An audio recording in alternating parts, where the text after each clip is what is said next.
Este programa é livre para todos os públicos. Nós estamos no programa A Bíblia no Meu Dia a Dia.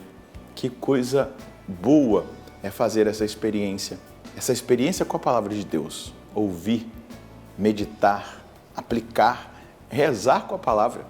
Isso é fundamental para a nossa caminhada espiritual. E eu quero convidar você a abrir-se inteiramente a tudo aquilo que Deus quer falar ao seu coração, direcionar você. E nós vamos dar seguimento ao nosso estudo da primeira carta de São Paulo a Timóteo. Que eu e você, de coração aberto, colhamos o que Deus tem para revelar a cada um de nós no dia de hoje. Vamos suplicar o dom do Espírito Santo para que Ele nos conduza no nosso estudo bíblico. Em nome do Pai, do Filho e do Espírito Santo. Amém. Vinde, Espírito Santo, enchei os corações dos vossos fiéis e acendei neles o fogo do vosso amor, enviai o vosso Espírito e tudo será criado e renovareis a face da terra. Oremos, ó Deus que instruíste os corações dos vossos fiéis, com a luz do Espírito Santo, fazei que apreciemos retamente todas as coisas, segundo o mesmo Espírito e gozemos sempre da sua consolação, por Cristo Senhor nosso. Amém.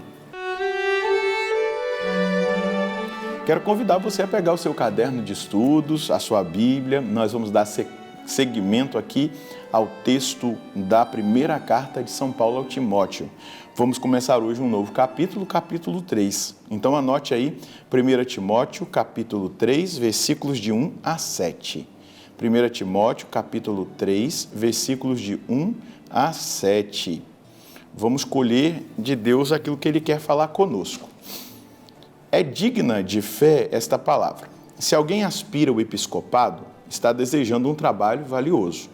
É preciso, portanto, que o bispo seja irrepreensível, casado com uma só mulher, sóbrio, ponderado, educado, hospitaleiro, apto para o ensino, que não seja dado ao vinho nem violento. Pelo contrário, que seja moderado, não briguento, não avarento, que dirija bem a própria casa e saiba manter os filhos na submissão, com todo respeito, pois quem não sabe governar a própria casa, como cuidará da igreja de Deus? Que não seja um recém-batizado, para não acontecer que se ensoberbeça e incorra na mesma condenação que atingiu o diabo. É preciso que ele receba testemunho favorável dos que não pertencem à comunidade, para que não venha a cair em descrédito e no laço do diabo. O apóstolo Paulo, ele dá sequência, vamos lembrar do estudo anterior, ele vai, em primeiro lugar, dizer, no estudo anterior, vamos rezar com as mãos santas elevadas, não pode ter ira na nossa oração. Depois ele vai falar da realidade das vestes das mulheres, depois a participação delas no ambiente litúrgico, a importância delas na formação dos filhos, na maternidade. E agora ele vai começar a instruir, vamos lembrar que é uma carta pastoral. Então ele está instruindo Timóteo, que está na liderança da igreja de Éfeso, como que deve ser essa dimensão da organização hierárquica da igreja. E a primeira realidade que ele vai trazer é em relação ao bispo, dizendo que é uma vocação valiosa, exatamente porque os bispos são os sucessores dos apóstolos. Então ele vai trazer aqui as virtudes que um bispo precisa ter. E aí também, você que é pai de família, você que é mãe de família, todos nós, eu sou sacerdote, nós precisamos entender que nós precisamos buscar as virtudes próprias do nosso estado de vida. Você que é casado, eu que sou sacerdote, um celibatário, uma pessoa que ainda está no caminho de discernimento. Olha só, Paulo vai dizer, o bispo seja irrepreensível. Isso aqui é fundamental. Casado com uma só mulher. Vamos imaginar que isso aqui, meus irmãos, está no início da fundação da igreja. Então, eles ainda estavam sendo instruídos de como proceder. Depois foi um senso comum, sensus fidei, a necessidade da vivência do celibato para que aqueles ministros ordenados, sacerdotes, e bispos, eles pudessem estar em total dedicação a igreja, mas em conformidade com Cristo. Sumo e eterno sacerdote, o Cristo casto, pobre e obediente. E a vocação ao celibato dentro do ministério ordenado, ela já é uma vivência, uma antecipação do céu aqui na terra. Não é? Ela é uma antecipação, ela é escatológica. Por quê? O celibato já nos faz viver. Jesus vai dizer, no céu ninguém que se casa ou se dá em casamento. A gente vai perceber isso. Então, tem uma dimensão escatológica, tem uma dimensão eclesial do serviço à igreja, da dedicação integral. Na primeira carta aos Coríntios, Paulo vai trabalhar essa realidade do celibato, a importância para que se dedique integralmente à igreja e ao serviço do povo de Deus. E depois a dimensão cristológica. Cristo não casou. Eis aí os motivos para o celibato sacerdotal, que é uma disciplina.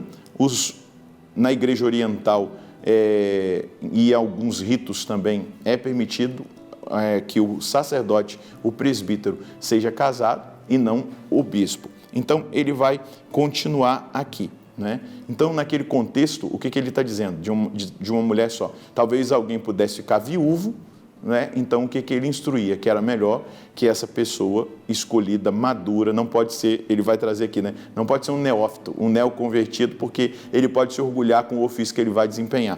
Então, é importante a gente perceber isso. Depois ele vai dando algumas outras características, virtudes que deve ter.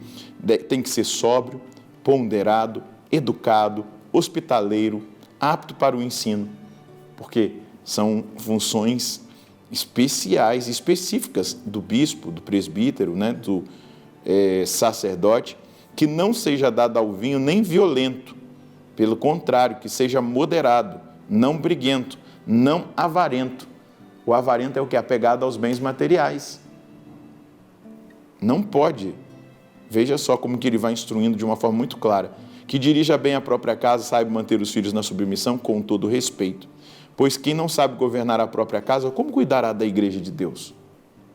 Que não seja um recém-batizado, para não acontecer que se ensoberbeça e incorra na mesma condenação que atingiu o diabo. A soberba, o orgulho. Tem que ser humilde. Todo servo tem que ser humilde. Todo aquele que se coloca ao serviço. E o ministério ordenado, né, nós temos aí os 3 graus, episcopado, presbiterato e diaconato. É um serviço e tem que ser exercido com humildade. Qual foi o testemunho dado por Jesus Cristo? O lava-pés. Ele tira ali o seu manto, coloca uma toalha e ele lava os pés dos discípulos. É um serviço. Não é uma realidade simplesmente honorífica de honra. Não. É serviço. Que não seja um recém-batizado para não acontecer a soberba, o orgulho. Então, aqui a gente já vê, né? Paulo está vendo que quanto mais a pessoa caminha na fé, e isso precisa dizer muito ao meu coração e ao seu. Essa pessoa que caminha na fé, vamos supor, nós fomos batizados como crianças. Tem outros que são batizados adultos. Mas a nossa caminhada de fé, ela precisa ter uma ascendência, um progresso. Então, Paulo está falando aqui, olha, o neófito, o recém-batizado, ele ainda não atingiu uma maturidade espiritual e humana que precisa ter aquele que vai exercer uma função religiosa, um ofício, um serviço na igreja. Não é? É preciso que ele receba o testemunho favorável, aí ele está falando aqui, do bispo, dos que não pertencem à comunidade, para que não venha cair em descrédito e no laço do diabo. Não é? A igreja vive esse processo hoje, a anunciatura apostólica, quando há uma indicação de um padre para ser nomeado bispo, ele faz esse processo, ele ouve as pessoas, manda cartas para saber da idoneidade do padre, moralmente falando, da sua realidade teológica, mas também pastoral, porque é muito sério. Não venha cair no descrédito e no laço do diabo. Da mesma forma, os padres, os seminaristas, quando estão no processo de formação, quando ele vai ser ordenado, o bispo pede ao reitor que envie cartas para as pessoas que o conheçam, que conviveram com ele na sua vida lá na cidade, na paróquia, E essas cartas chegam, se tiver alguma negativa, alguma realidade que desabone o candidato, ele não vai ser ordenado. Por quê? Ele pode cair em descrédito e no laço do diabo. É muito sério o exercício do ministério na igreja. Qualquer ministério, vamos pensar nos pregadores, nos missionários, é uma responsabilidade, é um testemunho que precisa ser dado. E o cuidado, porque o diabo arma laços para nos amarrar e colocar a igreja em descrédito. Então, você que é pai, você que é mãe, você precisa ter uma responsabilidade e um testemunho dentro do seu matrimônio. Eu que sou sacerdote, preciso ter esse testemunho. O bispo, o diácono e todos os que exercem ofício na igreja, todo cristão deve dar testemunho de santidade. E o apóstolo deixa isso muito claro, como nós precisamos buscar as virtudes. Qual é a mensagem que nós precisamos e podemos colher hoje? Nós devemos buscar cada vez mais a maturidade espiritual e humana numa determinação pela santidade, vivendo com intensidade o caminho da perfeição, reconhecendo o valor de cada vocação e as virtudes exigidas em cada estado de vida. Toda a estrutura da igreja e sua organização é para a nossa santificação.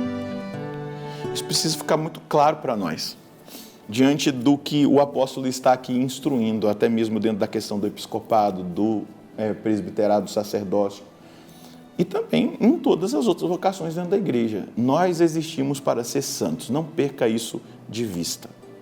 E se você se sente chamado a alguma vocação específica, não tenha medo de dar o seu sim. Não tenha medo, porque você precisa buscar as virtudes e entrar dentro da dinâmica formativa da igreja. Vamos rezar? Senhor, tudo concorre para o bem daqueles que amam a Deus. A minha vocação, ela precisa concorrer em todos os aspectos para o meu bem, até as provas, as lutas, as renúncias. E eu quero pedir no dia de hoje uma graça especial para mim e para os meus irmãos, que o Senhor nos coloque cada vez mais comprometidos com o nosso caminho de perfeição, de santidade, porque toda a estrutura da igreja é para a nossa santificação e nunca para a nossa perdição. Não nos deixe, Senhor, cair nos laços do diabo, não nos deixe cair, Senhor Deus, a partir das nossas feridas ou das nossas fraquezas, mas nos ajude, Senhor Deus, a viver uma vida honesta, santa, uma vida virtuosa, para que nós honremos cada vez mais o Senhor, com toda a intensidade do nosso coração e com toda a nossa vida. Eu peço isso ao Senhor nessa hora, mas que também nós valorizemos cada uma das vocações dentro da igreja. Nós entendamos toda essa organização hierárquica, o episcopado, que são aqueles que estão ali para serem os pais, mas também aqueles que nos educam na fé, porque são sucessores dos apóstolos, os padres, os diáconos e todas as vocações que existem na igreja, que sejam valorizadas por cada um de nós, porque foram desejadas pelo seu coração e inspiradas, Senhor, pelo divino Espírito Santo. Muito obrigado, nosso Senhor e nosso Deus. Agradeça a Deus pela igreja, porque a igreja existe para nos abrir a porta do céu. Porta essa que já foi aberta por Jesus, mas é pela igreja que nós vamos nos salvar, vamos viver o caminho da salvação até o nosso último dia. A organização dos sacramentos, tudo que existe na igreja é para a nossa salvação. Se alegre por ser católico, chame outras pessoas, mostre a beleza da igreja católica para tantos outros que não conhecem a beleza dessa igreja ou que foram marcados por algum contra-testemunho ou por alguma realidade que denegriu a imagem da igreja, propagandas negativas e contrárias à igreja. Mostre a beleza da igreja a partir da sua vida, da sua vivência, da sua busca pela santidade. Deus abençoe você e a sua família. Nós nos encontraremos no próximo programa, se Deus quiser, no nome do Pai, do Filho e do Espírito Santo. Amém.